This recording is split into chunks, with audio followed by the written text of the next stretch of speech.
How are you? I'm fine. We will have a few more that will be joining us. Okay. So this is as though it's a round table. So we like total involvement, give your opinions, okay? And we're going to go through and I'm going to give you the opportunity to tell us about your new books or any kind of history on your books. I might ask you to read the back of the book, the blurb, so that our readers can learn how to do the back of the book or to be more involved and find what they're looking for. Okay? Okay. Ryan, honey, you're still, I can't hear you. Nope. No talking.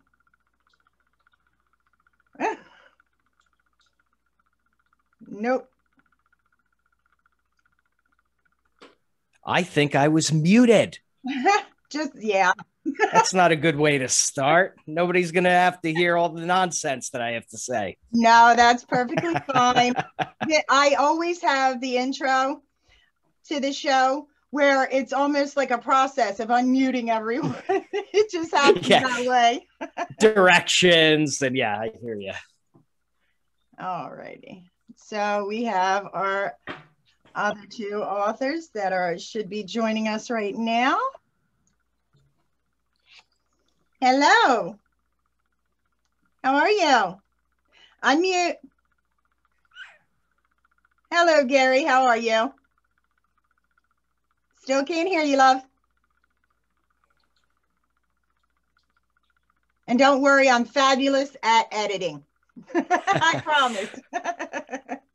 John? To unmute myself, I had to go up to my square up top and click a button. I didn't know where to find. Oh, there you go. You got it.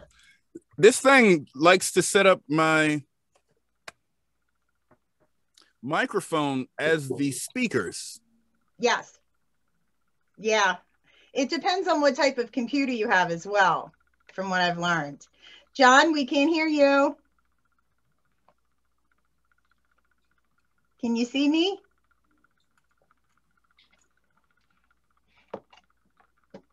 Let me see if I can send him a message right quick.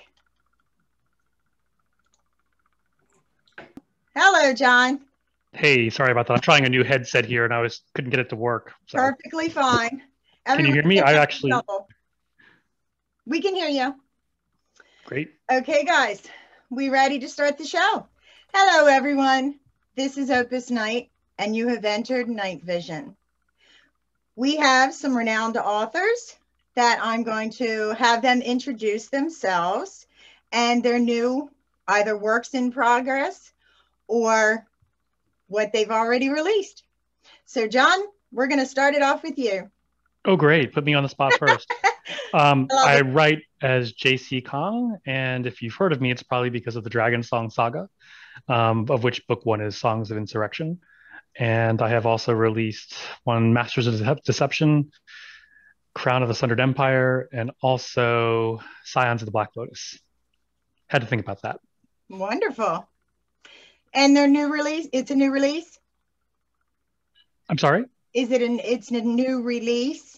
I haven't released anything new in about a year. Okay. Yeah. Gary, ready, love? Sure.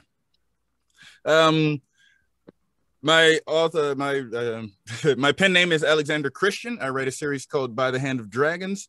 The book I'm working on now, which I'm hoping to get out by June 1st, is Scales. It's book 2. I've released book 1, this giant doorstop, and then I've released a couple novellas because it takes so long to write a book that's 700 pages. So the next the next big book is with the betas now, and hopefully it'll be ready to go for summer. Wonderful. Anne? Hello, love. Hello. I'm Ann C. Miles, and I wrote a book called Starfish. Oh, beautiful. And, yeah, the cover was done by me. So my day job is graphic designer, and it's my first book. So. Wonderful. Well, congratulations all. All righty. Ryan? Hello, everybody. Ryan D. Meyer here, fantasy author. Latest book, The Kept King, a great fantasy mystery that I think you like. And the other book that I have published that I'm getting ready to wrap up the second book of is Shadows of Creation. Wonderful. So I have a few questions. Now, since we do have a newbie with your first book, what did you find the most challenging? Editing. It took me 2 years to edit that book. So it was a long process, but it was worth it, I think. So Did you edit it yourself? No, that would be like trying to do brain surgery on myself. No, I work with a wonderful editor, Cheryl. Wonderful. So. Mm-hmm. Gary? Yes. Tell us about your process. I'm an Army veteran. I was deployed to the DMZ in South Korea. And when you are on a mountain staring at North Korea, you have a lot of time on your hands. So I wrote this book about 5 years ago, 1,404 pages by hand in spiral notebooks. Wow. So the biggest problem has been breaking a book that size into individual books, which is an absolute nightmare because you think you could just chop it into pieces, but you can't. You got to move stuff and flow and pacing and themes and blah. But yeah, editing is the devil. Editing is just, and when you get a chance to finish something that you started that long ago, the temptation to update this or do this a little better because your writing has grown is another sinkhole you could fall into, and it's just an endless cycle. Now, if I may ask you, can I ask a question here? Yes. If you wrote it in a spiral notebook, so when you say editing, did you actually type it out later, or are you like ripping pages out and then rearranging? And I physically have to transcribe this so that I can edit it, and it's wow. And sometimes you end up typing, 40 pages you don't even use. It's terrible. Now, Patience. Did you research for that book, or was it as though you were living certain portions of that book?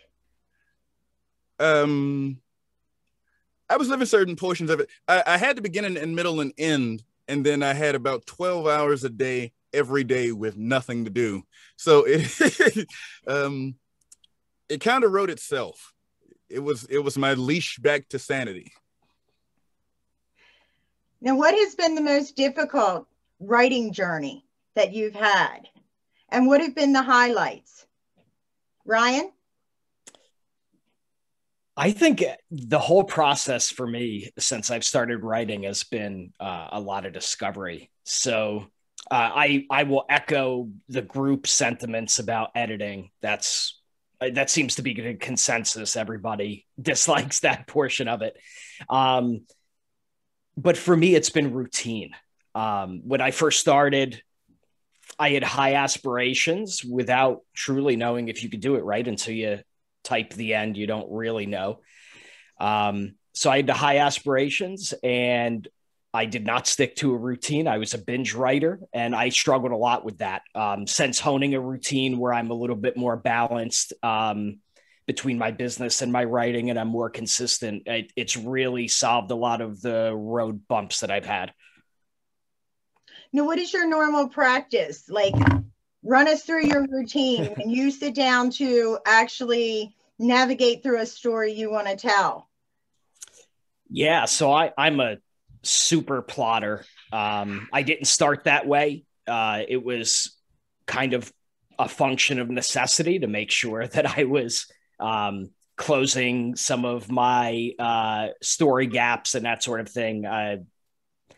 Going by the seat of my pants just doesn't work. So I developed a really developed outlining system that I kind of adopted from some of the other famous authors that I looked at, Brandon Sanderson. I'm a big Jim Butcher fan of his Dresden Files. So I kind of looked at some of the theories that they use. And my day, of course, real life is up and down, so that can get in the way. But I try to carve out at least 2 hours a day for writing. It doesn't always happen. And the goal is to sit much longer.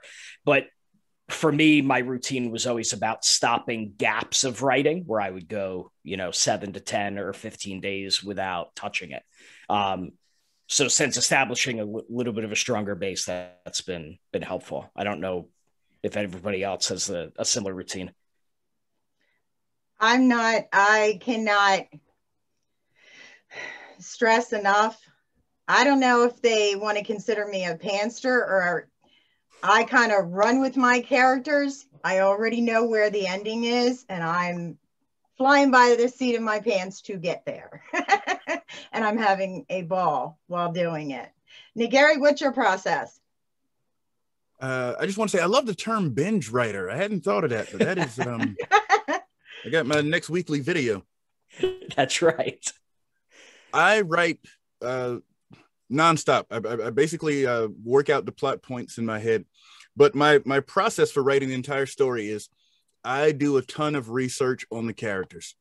I feel like if you just put two people in a room, who they are will tell the story. You know what I mean? So I get to know John as much as I can. I get to know Bob as much as I can. And then when I put them in a situation, they only do what they would do. So when I actually sit down to do the writing, I'll write and I say, well, John wouldn't say that. And then I alter it that way. And the characters kind of tell me the story.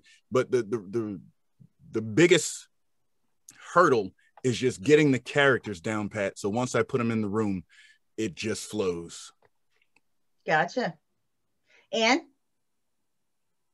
My outline was a poem. Oh. I had 8 drafts. Yeah. I write every week. I don't write on a regular schedule. I try to get at least 500 words a day out. I don't always make that. We do have our own business, so I'm doing a lot, wearing a lot of hats, but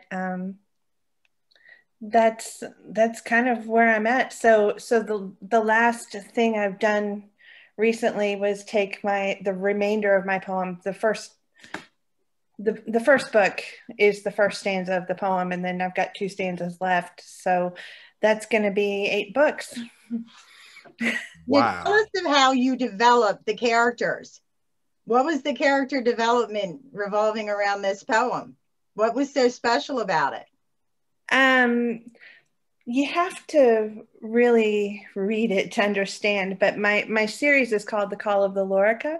Mm-hmm. So this poem is a section of the Lorica that's been taken out, and the Lorica is kind of like the Bible, I guess, if you're interested in that kind of thing. But it's a prophetic poem, so we get to see it unfold. Is it written from your perspective, or is it written in third person? How did you work out the details?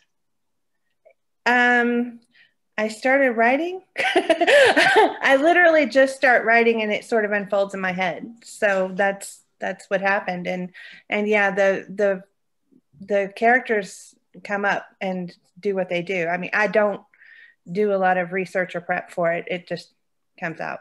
So more organic. Yeah. And see, that's where I've had a lot of little tit for tats between the pantsters and when it comes to, we have the research authors, which I love everyone in their way. It's all about the story. However, when you're writing something organic, this question is for you, especially Anne. When you're writing something organically, do you feel that the characters are more psychological, that you're given more voice to those characters, or do you give more description in the direction of where the characters are going and the storyline is going? There's a lot of psychological stuff in my book. So yeah, I would say that yeah, it's very psychological.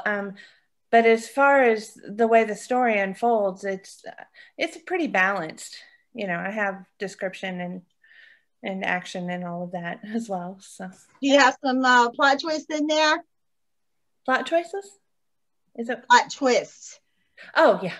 Yeah, I had my main character, I didn't know she had done something until I was at the end and I was writing it, and the secret that of what she had done came out. And then I was like, oh my gosh, I can't even believe it. It was like I was reading it and honestly taking dictation almost. I mean, I was freaking out. So yeah. Revelation. Yeah. Yeah. Those eureka moments that are like, yes. Yeah. Now, Gary, tell us about your writing as far as how do you start plotting? Do you start with the person, place, or thing or scenario itself? Or do you dive into the dialogue? I start with the grand idea. Like, so the idea for this, I went to see Lord of the Rings in 1999, and I left the theater upset. And I went home and I wrote an entire screenplay out of spite. Nice. I just feel like it is the nature of humanity that whenever a thing exists, it can only stay in a bottle for so long. So, there was a time where only certain people had boats or planes or horses or whatever, and eventually it comes to the population. So if magic exists, eventually it's going to hit the black market and it's going to be everywhere. So I wanted a world where magic was as prevalent as technology, and that was the basis. Okay. And I was like, what would happen in a world where magic is just everywhere, and that you just spin in circles because you can do anything, and then after that it's kind of button it down into a singular story. But now I have a question. In that kind of world, when you're world building, is there a right and a wrong? And with magic, can anyone ever truly win? Because would they kind of recycle themselves, like they're regenerating over and over? How is your world built? So there is definitely a right and a wrong, and magic it's just like our world today. If you took somebody from the 1500s, they'd be like, wow, you have an entire computer in your pocket and you have all of the knowledge of man at your fingertips. But technology has its limits, you know what I mean? Because we're basically, monkeys in shoes. So it's the same thing with magic. There would be, rules and outlaw, and there are definitely police forces that kind of dictate what can be done and what can't be done. But if you could throw fireballs, you would still have, gangsters. They'd just be gangsters who could throw fireballs. Like it's startling how similar the world turns out being, because the nature of people is the same. Wonderful. Ryan, tell us about your world building. Sure. I just want to hop in, though, and say that is how I see fiction, too. We may create and world build fake worlds, but everything that in them, I believe, is real, right? I mean, outside of the magic, but the people are real. So that was well said. And I'm sorry, Opus, could you remind me? What did you ask? In your world building and development. Yeah. Sure. How do you develop those worlds? The characters, are they playing out amongst themselves? Is there a right or a wrong? Like, do they psychologically know the difference? So, I mean, it depends. So I'll talk about the Kept King, which I introduced before. So world building in the Kept King, it's actually quite a small world, because it's much more based in mystery and plot twist, this novel, than it is building on a grander scale, like Shadows, which is more of an epic fantasy. But it's a very small world. Short story long is the king of a keep is stuck there because he's sick. So there's not a whole lot of world building in the beginning, because he is constrained to his castle. But the idea behind foreshadowing and dropping hints to where the world finally expands from that small pond that you live in for about the first 1/3 of the book. For me, that was important to work in some of these hints that once the world expands, and I don't want to give too much away because it'll ruin one of the main plot twists, but when the world does grow larger, I wanted to make sure I had a lot of the pieces in place so that, you know, when we're looking for plot holes, they're filled up nice and tight. Okay. Now, John? Yes. Give us your opinion, love. We want to hear about it. What is your development, a developmental kind of process? So my process, in terms of the writing process, or world building, or world building, and especially because my next question, and I'm actually going to give you a few minutes to be able to kind of dissect this question in different ways. When you are creating dialogue, do you put their train of thought into building the characters, or do you put more thought into the research as far as building your world and kind of assimilating them into this world? Because I know with fiction, it's supposed to be fictitious. However, we as the writers want the reality for the readers so that they can not only ingest the story, but live vicariously through those characters. So during the development of those characters, what process are you using? Because we have a lot of readers that have asked me to ask this question, and I have to kind of make different variances because in asking the questions. So I figured I would dive into it, but kind of break them up into little sections so that we can really dissect them so that the readers know that this is how we get that moment for you. Okay? So John, let us know. Wow, that's a lot to chew on at this point. I said it, I'm giving you time to digest. So in terms of developing characters, I think part of it is beforehand, I will sort of try to, of course, get to know them, have like what if situations. What if they were faced with this particular situation? How would they react to it? And so that sort of gives me an idea of how they will react to other situations later. And that's sort of how I build them as I go.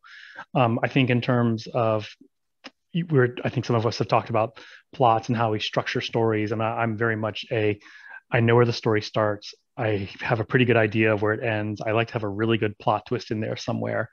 And sometimes, as some of you have said, we want our characters to sort of guide the story. But sometimes in order to get them to there, we have to give them external stimulus that'll get them to that particular point. And so that's kind of the way I usually approach it. Okay. Anne, how about you, love?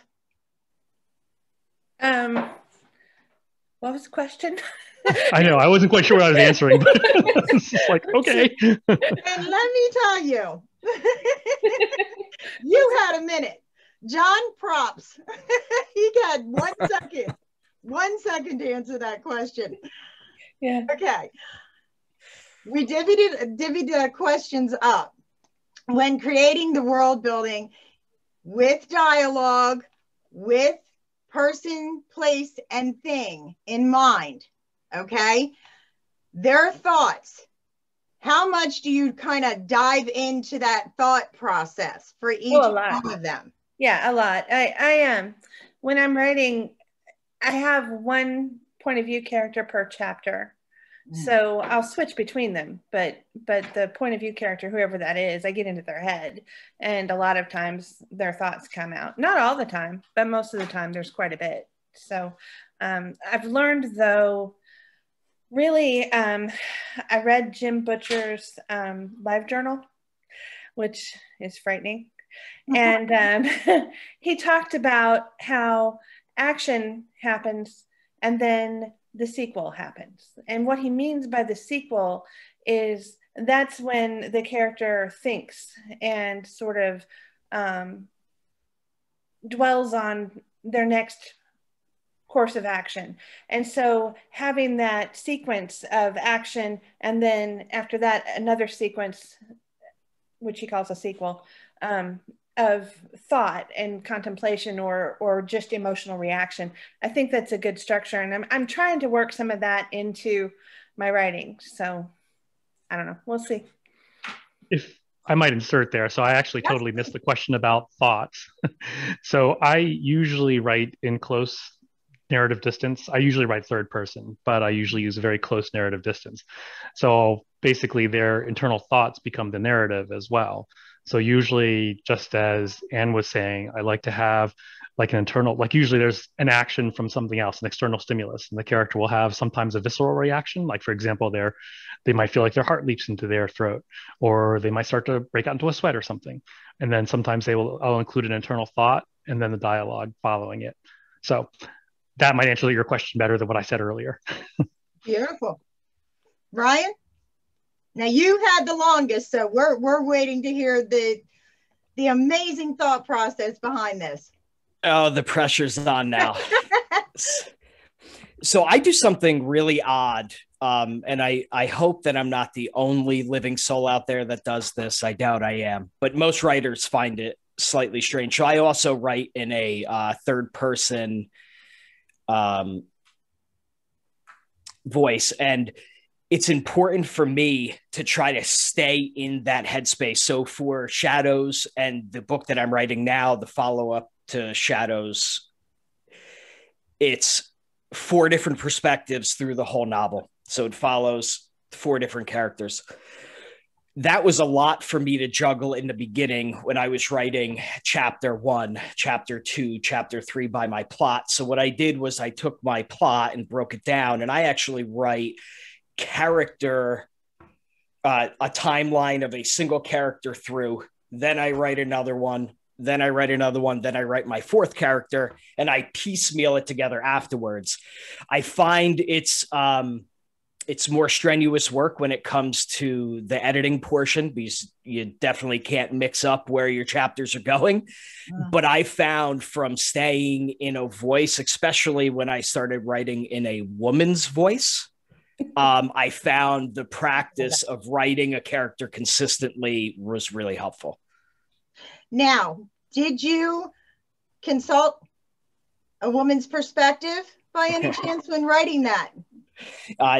Heavily. And I actually, it's something that is worrisome when you're aware of certain situations that you're writing about that could easily be perceived differently as a man than from a woman. So I made sure that a lot of my beta readers and family and friends who are women weighed in on any of the situations, and even non-important situations. Sometimes it's body language with how they react when something that male that maybe they're interested in says.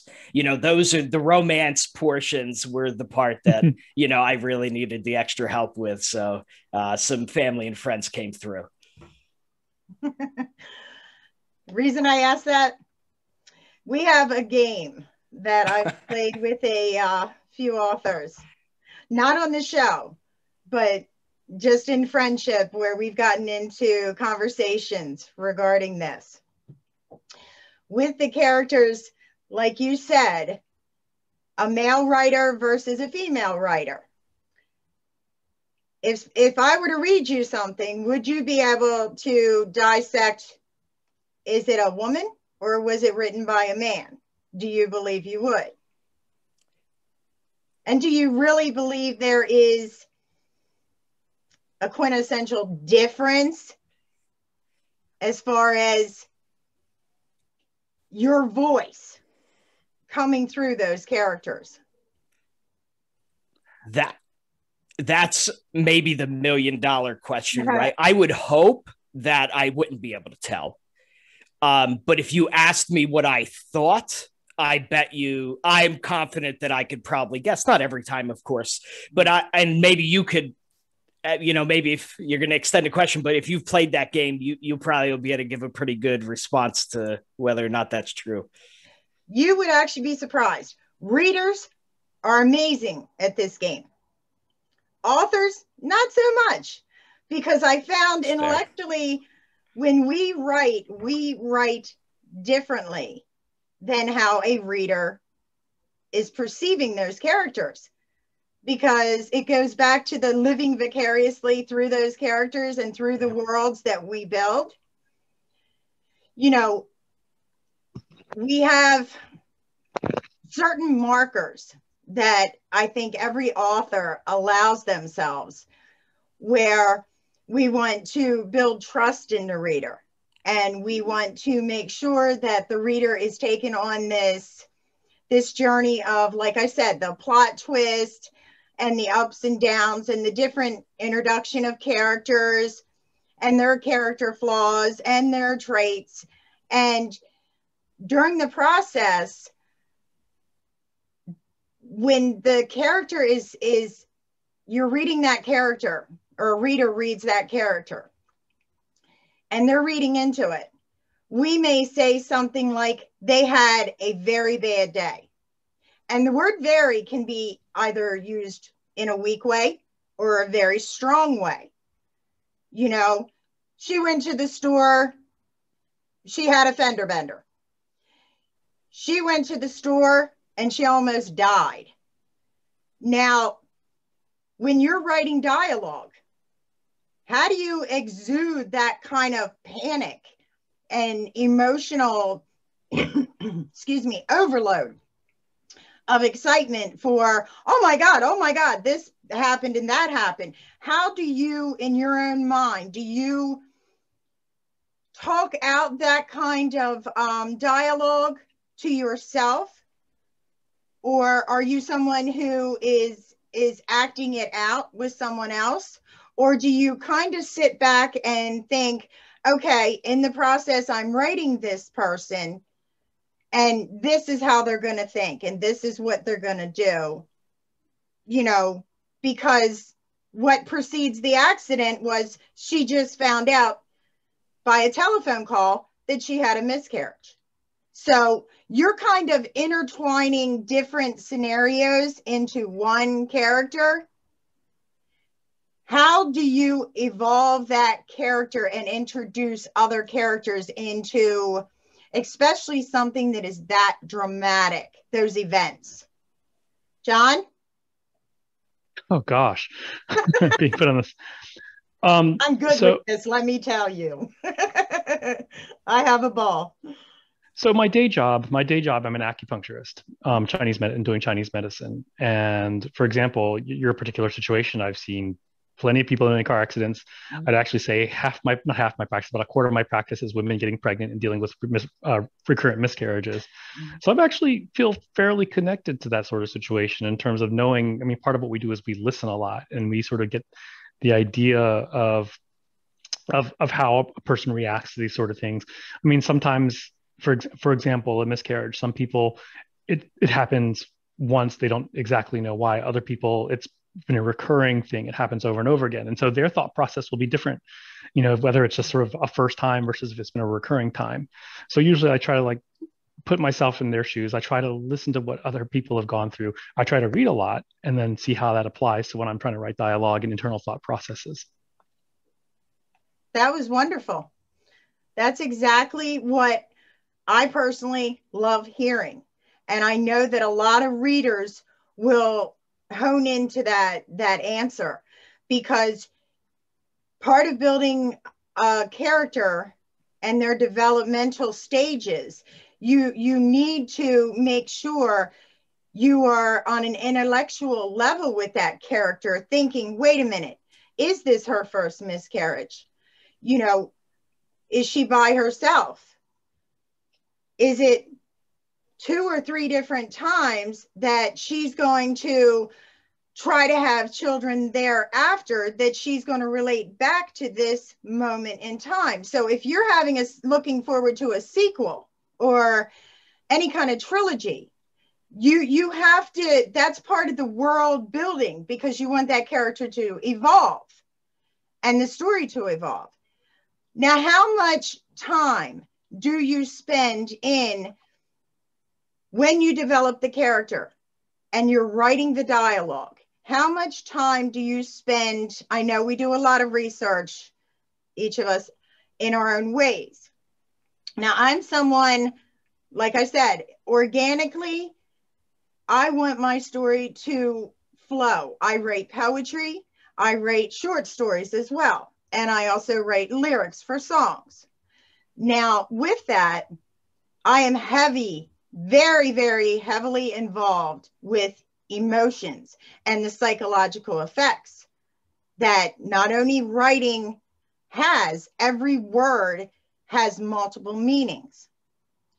So I go back to the word very. I had a reader that had asked the question.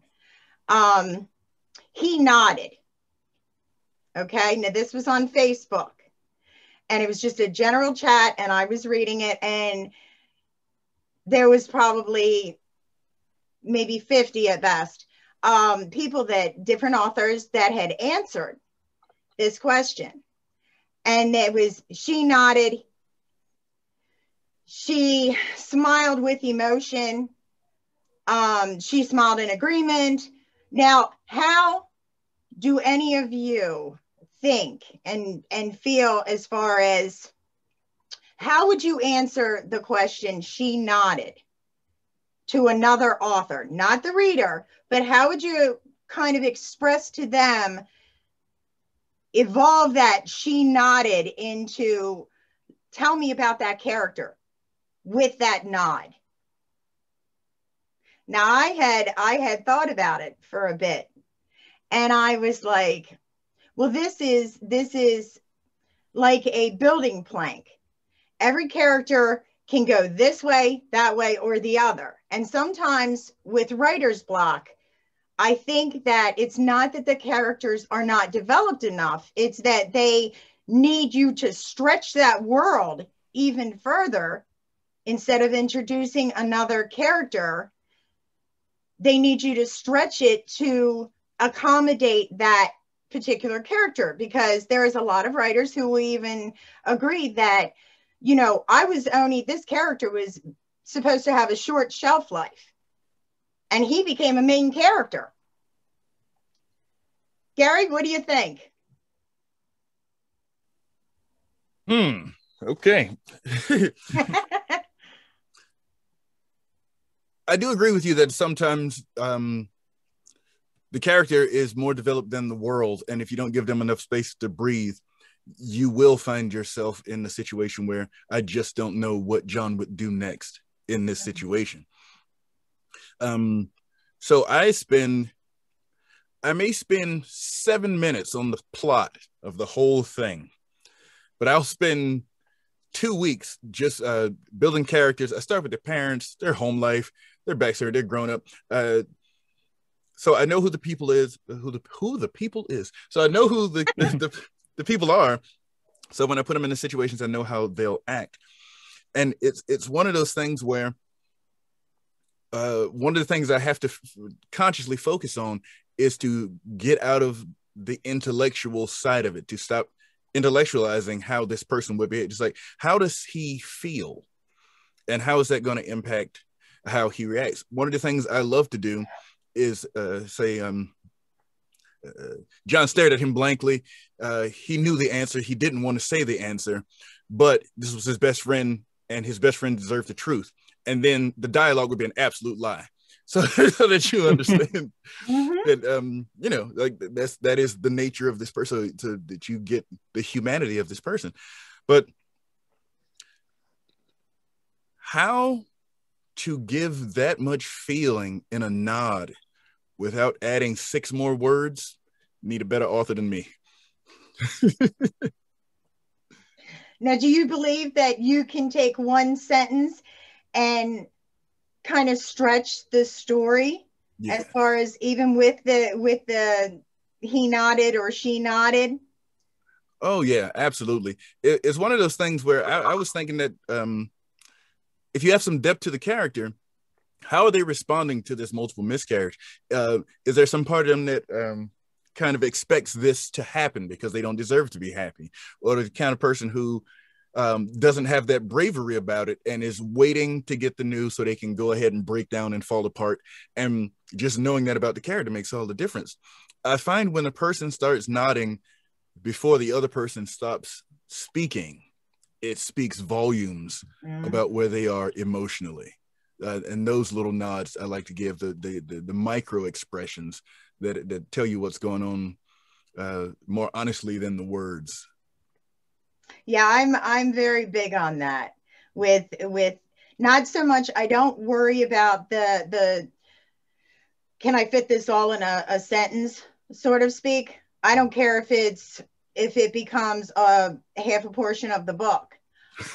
I want to make sure that everything is evolving. When a character is evolving emotionally, if they're not a stable character, I want to know the backstory as to why they're not a stable character. And I think there's tell-alls in that she nodded, you know, because there's 1,000 questions in a reader's mind that will evoke, you know. So I thought that was an amazing question, you know, that was asked. And I thought, oh my God, I love that. And it's very, very rare that I hear something that just will stick with me and kind of, you know, knock at you. It's like, it'll definitely pick at you. Now, as far as with dialogue, how do you set up your characters with dialogue? Are they expressing themselves with their actions or more with their thought process? Gary? I came back to you for a reason. Okay. We'll find out in a minute. It depends on the character. So Shifa is the main character of my series. And the thing about Shifa is he has been told his entire life he's destined to become this great warrior and save the world. Mm-hmm. So he just ponders. So very little of what he says, he hasn't thought about 1,000 times. So he speaks in these long, multisyllabic worded sentences because he's just had time to ponder this. Mm-hmm. His brother is as emotion as he is intellect. So he flubs words and he, you know, makes a subject verb agreement, and it's all happening for the first time for him. So he's having this very, hey. We have someone joining us. I'm sorry for interrupting. That's okay. Yeah, so he's having this very in the moment emotional response to things, and his brother has gone through this 100 times in his head. Mm-hmm. And even before he is done getting the answer, this is one of the possible answers he already worked out in his, you know, imaginary conversation 3 weeks ago. So he has the next question ready to go for. So it really comes down to the character and what their motivation is. And when you talk to somebody, if you've been in a long-term relationship and somebody's been thinking about something they want to bring to you all day, when they hit you with it, they have the 4th, 5th, 6th question ready to go. And, you know, you're back on your heels. And I try to capture that depending on the interaction that I'm having. But definitely what they're saying is secondary to them being in the situation they're in. The words are secondary to the physiological response. Definitely. Ryan, what's your take? Well, hi, Carrie. I apologize. Welcome to the show, Carrie. How are Hi. I'm doing all right. I'm so sorry that it took me so long to get in here. I was having some technical difficulties. Carrie has joined us before. Hi again. I'm so excited to have you back. I'm excited to be here. Everyone, let's say hello to Carrie so that she can Carrie. Hi, Carrie. Right quick and bring her up to speed. John, we're going to show you them each so you can see them. John, say hello. Hi, Carrie. Gary. Hello. Hello. Hi there. Ann. Hey. Ryan. Hi, Carrie. Okay, we're up to speed. I forgot the question I just asked. I think Ryan, it's your turn. I remember that. Tell us, love. Well, if this Can I wasn't your ask you- question, I'm talking about it anyway. How's that sound? So when I think of character development, I think, right, that's the rainbow unicorn that we're all looking for. Is we want the perfect emotional responses, and we want the character that the reader is going to be able to fall into their shoes and just ride the roller coaster. It's easier said than done, right? It's easy to pay more attention to one side of the story than the other. One thing that I adopted from when I talked earlier about my plotting and how I heavily plot, one thing I picked up from the Brandon Sanderson School of Plotting is he does 3 separate outlines, one for characters, one for setting, and one for plot, excuse me. So when I set out to do my outline, I want my character arcs to follow a similar arc that the story is going to follow. I don't want necessarily, I want my characters peaking with their emotion when the stakes in the book are high, and I want all of that to match. So that's part of the outline process for me. When I'm building chapters, is to use my best judgment, right? And fit that where it goes. And the only other thing I'll add about character development, and we were talking about, the he nodded conversation and gesturing, is I think we need a good mix in our writing, right? Like we want to make sure, right? We talk about using body language so often because it's easy to forget, right? And we'll go on describing everything. So I think if we really want to write a story that's going to feel real, we need conversations that are going to sound like it's what I'm having with my wife. When 2 of my characters are spatting, that's what I'm drawing on. Pain is a big influencer with all my characters. It's a driving emotion for a lot of, I write about heroes, right? So how do heroes end up where they're at is a big question that I ask during the process too. Now, how much does symbolism play a part in your writing? Well, all right. So put it this way. So, and this may be a teaser, but I want to get everybody excited for a mystery. So the Kept King. All right. So see the big hawk and the keep behind. So symbolism, right? All right. So the king's name is Thomas Hawke. So, and there's symbolism in the cover. You won't know until you read it, of course, the symbolism behind it. But I think symbolism is a great way to round out a story. I don't usually catch on to symbolism until like it smacks me in the face. That's always how I feel. All of a sudden I'm like, holy cow, that was super cool that got done like that. And I think it's the creative ways that we bring the stuff that everybody does, right? We all use processes that are similar, even though they're different, but to find unique ways to weave things is important. Just like the words, gestures, body language, a mix of everything. Good answer. I love it. Carrie, how does your world building process work? Well, to be honest, I don't plan anything, nothing, because when I do plan it, I can almost assure you that that's not what's going to happen. The world kind of just grows around me as I go, as I look around, as I try to go into my mind with situational awareness. And when somebody has gotten really good at paying attention to their surroundings, and you put a tray with 10 items on it in front of them for 2 seconds and take it away, they can probably name 8. I am not one of those people.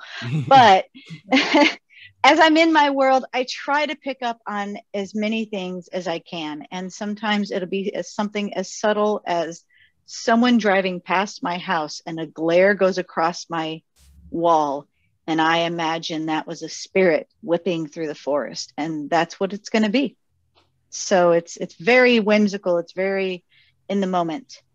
I have no freaking idea what's going to happen next. And that's why it's like just as exciting for me as it is for you guys.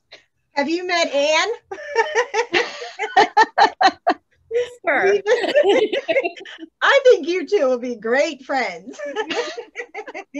Yes. I also try to make it a point to go off of the beaten path, but not to do it for the sake of just doing it.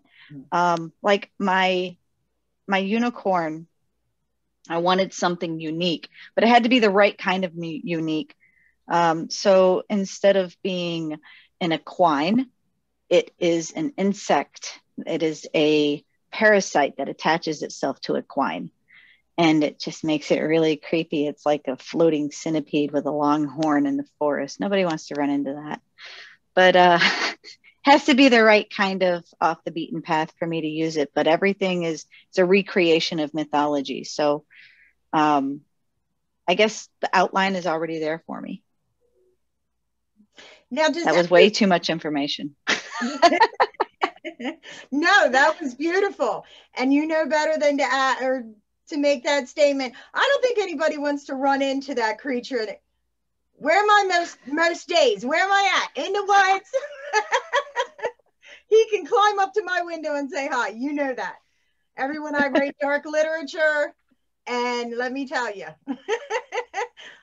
I've had readers that will come up and go, "Wow, I don't know if I want to talk to you right now." I don't know if it'll show, but there's my unicorn. Oh, he's beautiful. Nice. Kind of had fun with that one. It's very creepy. I broke my son's heart. He's a unicorn freak. So yeah. Now, is that a children's book or what age range? You know, I started off wanting to write it for 13 years and up. And as it went, it became more and more 17 and up. Book 1 could probably be read by a 13-year-old, but it's not fair because book 2 is not going to be appropriate. It's more new adult. Okay. Now, everyone, who writes for adult versus young adult or middle grade? Ryan? So Shadows and the rest of that series, that trilogy, is young adult readable, perfectly appropriate 13 up. Not designed for that. It's a very enjoyable read as an adult too, but the rest of my work likely will just be adult work. Now, do you have your book available? Like around you right now? You could read the back of the blurb for us. Yeah, sure. Love Absolutely. this.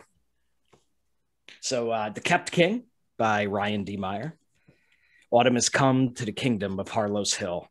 Leaves of red, orange, and yellow cast a soft glow over the castle and its small farming villages, lending a tranquility to the quiet lands.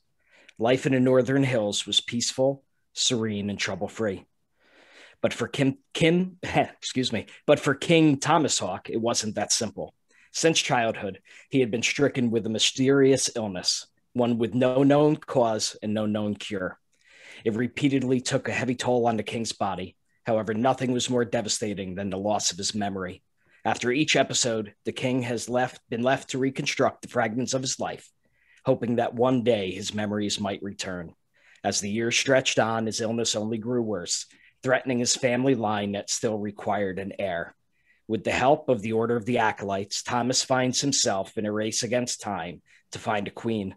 Suitor after suitor come to the castle, and each visit ends the same way, with the king alone in the castle's keep. That is, until a new mysterious woman, Kate, arrives.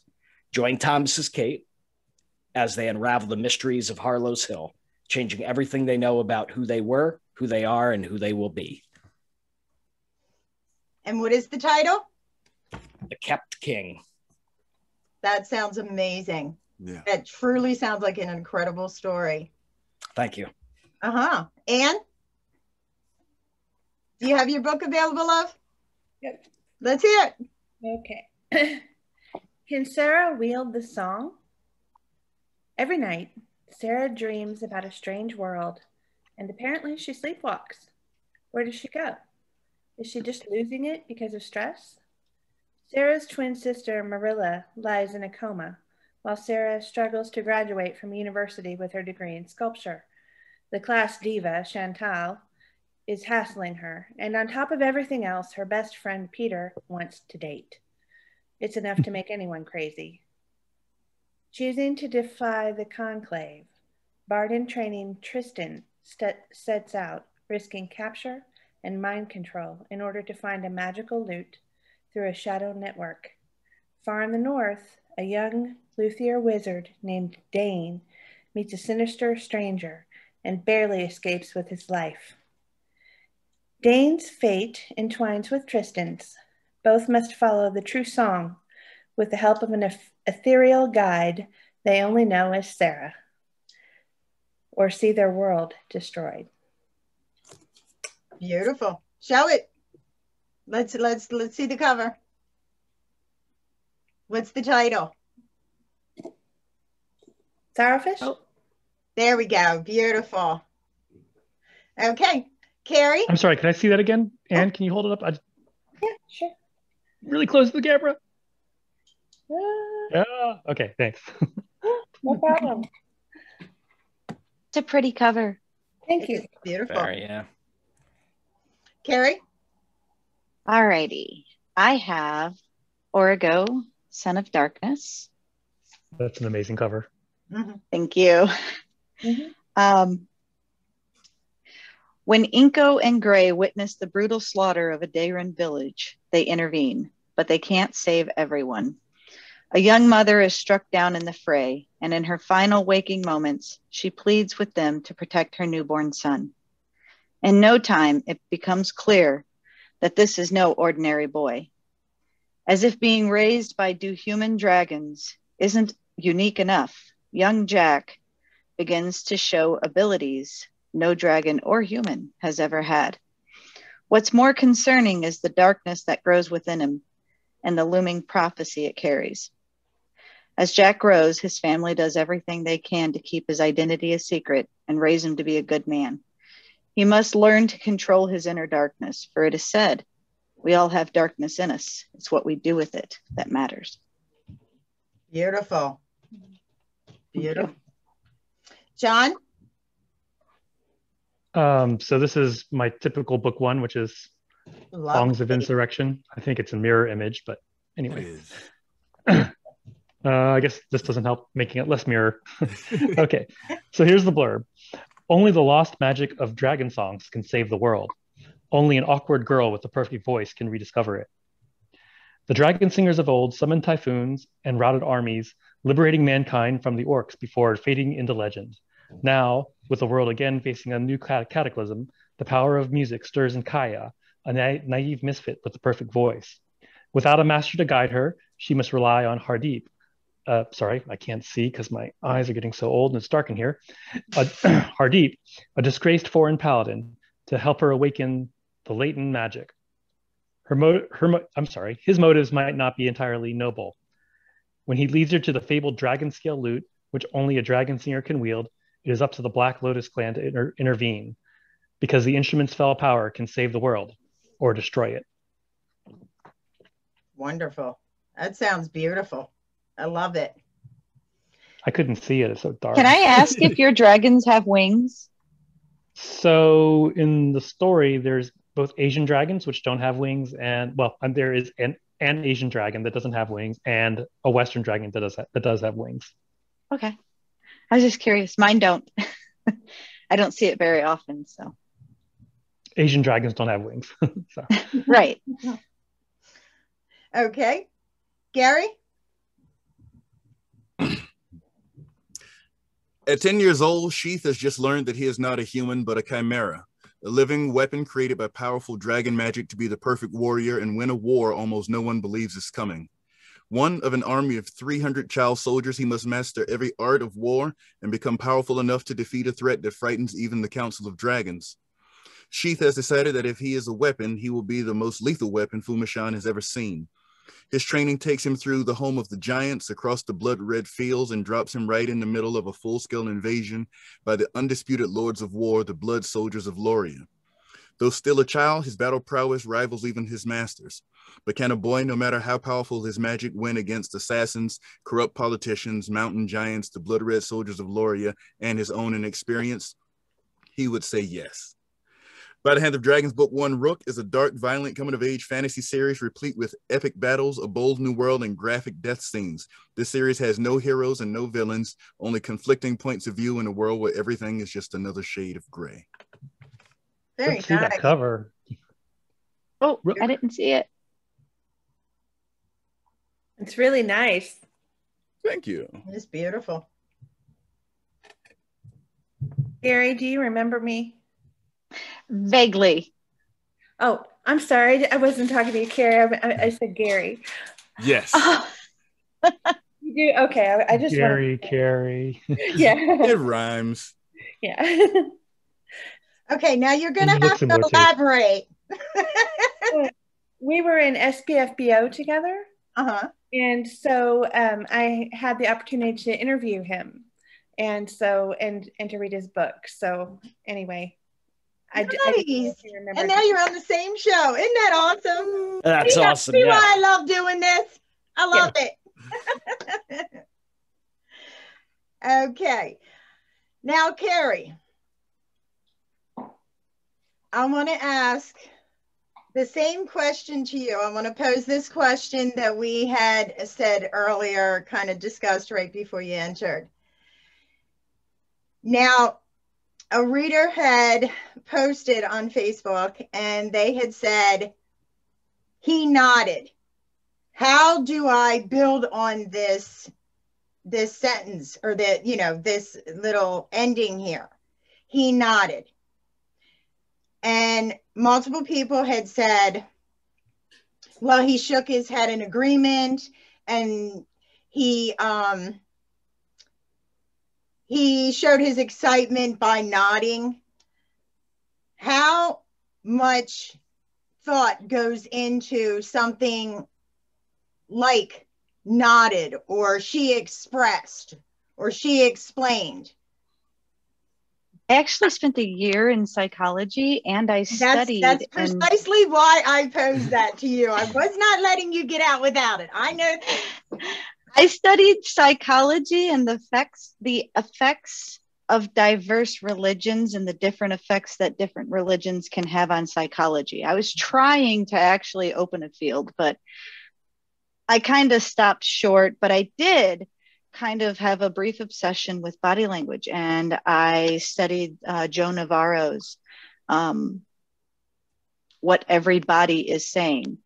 And my husband and I kind of geeked over it for a couple of years. So I very precisely, overly precisely describe what my characters are doing. And then I have to go back over it and shave it like ice and pull out some of the redundancies. And then I usually go over it and shave it again until it's shaped down. So I put too much and then I slim it, because trying to add it later it feels disingenuous. I have to do it right when it's happening.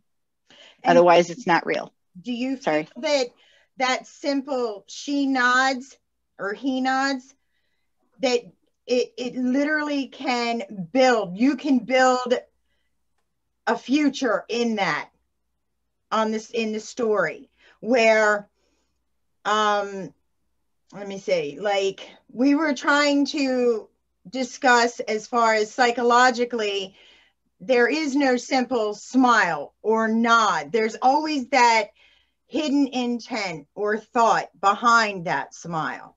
Like he smiled grimly, and it all of it kind of culminates from the five senses. And the five senses, in a lot of books, are what draws the reader to be living vicariously through those characters. Now, in the process of like dialogue or staging a scene, I'm bringing you up to speed as far as the whole show of what we discussed. Sorry. What, from a psychological standpoint, when you're writing or reading, do you feel that there is there is a difference between something as simple as a statement like she nodded or he nodded. Do you feel as though you start asking the questions, why did they nod? How was the nod? Was it a friendly nod? Was it just an agreement? There's certain assertions that readers dissect and know in books, and they expect, a lot of people will call it the voice. What is your voice of the author? And there are certain tell-alls or telltales that will kind of like, when it's a Stephen King book, or if it's a Patterson book, or a Steele book, or you know what I mean, Cleaves book, so forth. You kind of believe you would know that. And that there's a game that we were playing, and within the game, would you know, and whether it's a male writer versus a female writer just from hearing a portion of the story? I'm not sure. If it's a reader, if it's a writer that I've read before, I will likely identify it. But if it's completely random and I've never read anything by this writer before, I probably wouldn't be able to choose gender based on how they write. I think it's too well blended in society, whether people write in a feminine way or a masculine way. I think it's pretty well. There are a lot of good female masculine writers and a lot of good male feminine writers. I think it's too blended to know. But I'm not sure I know what the entire question is. It was a group of questions that I kind of broke down into sections. And the other portion of it was, if you had a woman, like off of She Nodded, if you had a scenario where a woman had gotten into a car accident and you did not know, it was a fender bender, and you did not know that she had what precipitated that car accident, like a miscarriage or some huge grave event, event. How would you take a reader on that journey? How do you develop that portion to be able to show those emotions psychologically to that reader, to make them real, those feelings? I write omnes. I can't say it, but I can write it. Yeah, I write that one. And so I go from character to character and I give them a personality. And that way, when I describe them from the other side of the room and I'm not in their personality, I make them consistent and realistic enough for you to know what that means, just like you would know what your good friend across the room is thinking based on the look on their face sometimes. Or you can tell when your good friend is really bored and they're trying to just enjoy the party because you're enjoying it. But you can kind of tell they're bored. So I try to make it to where you can tell how my characters are feeling just by how I describe them across the room. And they've all got pretty well-rounded. I do get compliments on how well I develop my characters, but I can't tell you, I have a little bit of imposter syndrome there because I don't know how I do it well. I just know it kind of happens, so I don't feel like I'm responsible for it. I feel like they did that. Part of that pantser journey. Yes. The characters, we're just along for the ride, truly.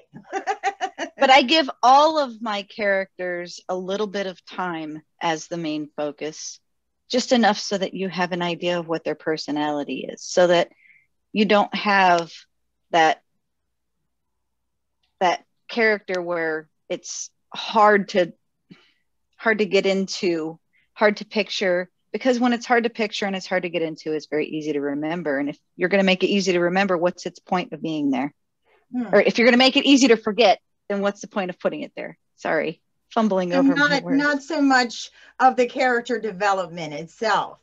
If a character goes not really nowhere but goes stagnant somewhere on their journey, you don't feel as though you know them enough. They haven't been explained enough.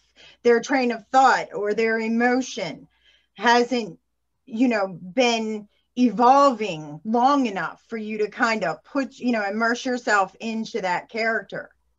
Right. Now, everyone, I have had a beautiful time, and I thank everyone for joining us. And again, everyone, put your books up so that the readers can see them.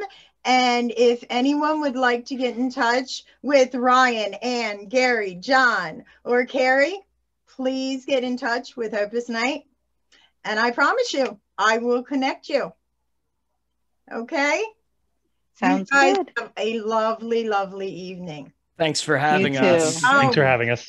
My pleasure. I have a ball. Thanks. Join us anytime, guys. Okay. See you soon. Bye.